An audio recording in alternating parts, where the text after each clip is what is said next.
Landbouwwerktuigen waren vernieuwd of verouderd. We zijn in 1925.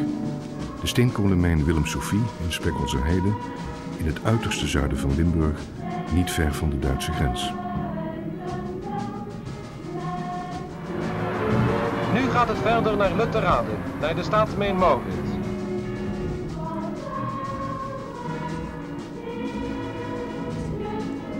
De relieken uit de schatkamer van de Sint-Servaas worden 1 keer in de 7 jaar naar buiten gebracht en ter verering rondgedragen.